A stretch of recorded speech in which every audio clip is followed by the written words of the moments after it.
Some people call Moon Knight the Batman of the Marvel Universe. I agree, but let's talk about it anyway. What is going on, everybody? It's your boy back again, Dimitri Starks, in the building with a reaction and analysis video on the recently dropped trailer for the upcoming Disney Plus series Moon Knight, which drops on March 30th. Gonna be honest with you, I'm super excited for this show because somehow I think I am the only one on planet Earth that has actually read a damn Moon Knight comic. Seriously, it seems to me like a lot of people just have no idea who Moon Knight is. So before we actually watch the trailer, let's just get into a quick origin story on the Moon Knight character, just to provide a little bit of background, you know what I'm saying? But before we get into it, please hit the subscribe button if you like the content and hit the bell so you'll know when we drop a video on this channel. And with that being said, let's get into it. Moon Knight was created in 1975 by writer Doug Moench and Don Perlman. His first appearance was in the Werewolf by Night comic issue number 32. Now keep in mind, he was originally a villain, but the editors of the comic liked his character so much that eventually he was rebranded as a hero. Now, since we know his origin story, let's get into the character himself. Moon Knight follows the story of the former Marine and CIA agent turned mercenary Mark Spector. To be honest, Mark had a crazy childhood, but we're not going to talk about that today. Let's just go to the defining moment that led to him becoming Moon Knight. Our story takes place in Egypt when Mark finds himself in the employ of Raoul Bushman. Now, spoiler alert on Bushman. He was a colossal dick and also a mercenary like Mark. Mark believed in the honor system, even though he was a mercenary. Bushman killed for fun. This created a moral rift inside of Mark. But at times when he would question himself, ultimately he just let it go. The way he saw it, hey, nobody's innocent here. Eventually, Mark got tired of Bushman's bloodlust and decided he wanted out.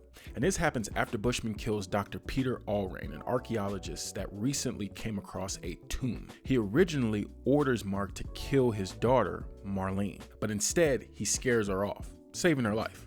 I mean, she cursed him out and condemned him to death, but hey.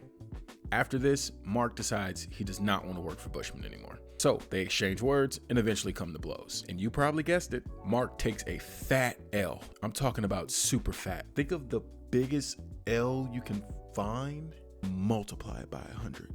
Bushman beats the hell out of him and eventually leaves him in the desert without food or water. Now, even after this happens, Mark actually finds his way back to civilization. But as he reaches civilization, he drops into a near-death state. The locals take him to a tomb and lay him before the statue of the moon god, Khonshu. Now this is where it starts to get juicy. Pay attention. Marlene eventually comes in and realizes that he scared her off to save his life, and she forgives him. But then he wakes back up miraculously, and he claims that the god Khonshu has chosen him as his Moon Knight of vengeance. I know, Moon Knight of vengeance, super corny, but you get the point. Now originally, everybody's just thinking this dude's tripping. Like, nah, bruh, you was out in the desert for days, cold at night, hot in the morning, you're delusional. But he's like, no, seriously, Moon Knight, me. And he takes the silver cloak off of the statue of Khonshu and dons it, thus becoming officially the Moon Knight. Well, I mean, he didn't have the whole costume at that point, but you get the point. It eventually comes together. Now, simply because I don't want to spoil the comics, because you guys can still read it. I mean, you know, just go to a damn comic book store or find it online. That's as far as I'll go with that. Just know that eventually he makes his way to the city and he becomes the Batman of the Marvel Universe. So now that we got the origin story, let's get into the trailer. Now keep this in mind. I will be going through the first trailer that dropped, not the second one that dropped during the Super Bowl. We'll start by going through the whole trailer, just watching it. And then afterwards, I'll break it down and show you things that I noticed. If I missed something, put it in the comments. Let's share this experience together. And if I discover something that you didn't know, put it in the comments. But with that being said, let's get into it. Hello, and welcome to Staying Awake. I have a sleeping disorder. I can't tell the difference between my waking life and dreams. Hello, and welcome to Staying Awake. I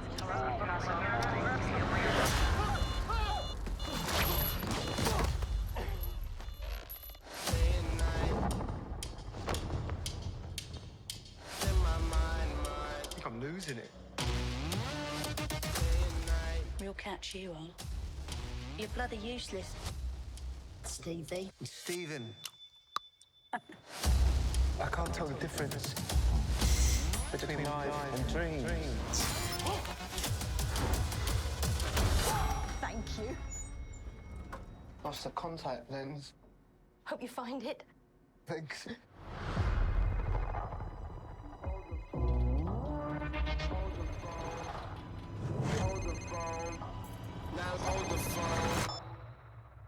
Yeah. Oh my god, you're alive. What's wrong with you, Mark? Why did you call me Mark? It must be very difficult. The voice in your head. Shut up! There's chaos in you.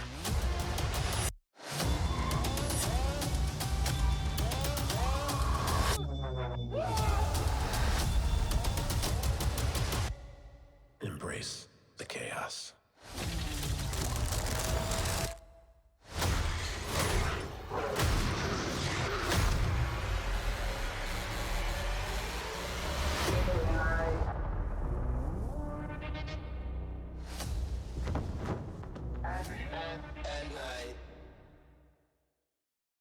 Whew, a lot to unpack there. So let's get this started. Now, what you guys should know is that this is not a origin story. This is not a story of how Mark became Moon Knight. And keep this in mind, that is Mark you saw in the trailer. I'll explain later. But this isn't the story of how he became Moon Knight. He's already Moon Knight. It seems to me like this short series is going to basically describe a story of him losing his memory for some reason. Now, it seems to me in this scene where you see him locking the doors and taping up, like, you know, wrapping his foot, like basically restraining himself, it seems like he doesn't want his other personalities to take over and basically, you know, take him out the house and get him into trouble. So he's basically stuck on the Steven persona right now. It looks like this is taking place in London, which is kind of weird because in the comics, the story takes place in New York, I believe. But I mean, you don't want to make everything the same, I guess, so they're changing up a few things. Another thing I noticed is his Steven persona. For some reason, Steven is working at the museum. Now, know that the Steven character is actually it's actually one of his personas in the comics. After he returns from Egypt with Marlene, he adopts 3 new identities. And one of the identities he creates is Steven. And the reason he does this is to get information from the rich and the poor so that it helps him better gather intel to fight crime. So the Steven we see working at the museum is actually one of his identities. Only difference is in the comics, Steven is a successful Wall Street trader that gets information from the rich. But for some reason in the show, he's going to be working at a museum and living in like an attic apartment or something. I mean, I get it. You have to change some things around. So honestly, I'm not tripping. So it looks like in this short scene right here, it looks like he's just having trouble like understanding why he's having an identity crisis and he's having trouble sleeping. It seems to me that his other personas are actually trying to remind him of who he is so that he can go back to being Mark Spector, Steven, and the other persona he created. And it seems like it gets so bad that even the god Khonshu himself has to step in. That was something I noticed. If we look at this scene right here, where you see this mummified looking creature walking towards the elevator, originally I was freaked out too. But if you seriously look at the staff he's holding, you see it's in the shape of a crescent moon, which gives evidence to the fact that that is in fact Khonshu, meaning that he's not trying to kill him, he's trying to remind him like, hey man, snap out of it. Another thing I noticed is when he finds the key in the phone. It seems to me like his original identity, Mark, is trying to remind him of who he is. So he left clues in case something like this happened. And when he charges the phone and the lady picks up the phone, I think that that's Marlene. And even she doesn't understand why he's disappeared and just left her out in the cold. Only problem is, it just seems like he doesn't honestly remember that he's Mark Spector. I have no idea who this bad guy is. I've read a lot of Moon Knight comics and honestly, I don't know who he is. I think I'll have to see what he can do, what powers he has before I actually know his identity. Another thing I noticed is this quick scene where he's slapping himself. It looks like he's in a mental treatment facility. Now keep this in mind, because there was actually a Moon Knight comic that dropped in 2016 where Mark actually wakes up in a mental facility unaware that he has been the Moon Knight ever. So he's completely forgotten his identity. It seems to me that this series was actually created with some aspects from that comic. I could be wrong, but I don't think I am. Moving on. The scene where we see the truck racing down the road and then we see Mark looking at himself and the gun and wondering what the heck is going on. I think we can relate this scene to the first scene in the trailer where he's tying himself up, because it seems that when he doesn't, things like this tend to happen. Now, it seems to me that this is actually Mark. I think Mark was doing some type of mission, because remember, he's a mercenary. But for some reason, his Steven persona just jumped back and took control, and now he's wondering what the heck is going on. I also noticed that we see the Moon Knight costume wrap itself around Mark, kind of like mummy bandages. In the comics, that didn't happen. In the comics, it was actually a physical Kevlar suit that he put on and off. It didn't just magically appear out of nowhere. But I actually kind of like this version better, because it makes it seem more magical. And I love magic. Shout out to Chris Angel. Shout out to Houdini. Moving on. In the last bit of this, we see him beating the crap out of something on the ground.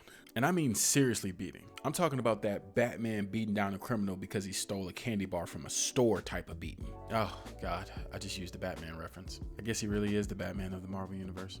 Hopefully, after this series, he'll get the props he deserves from you people.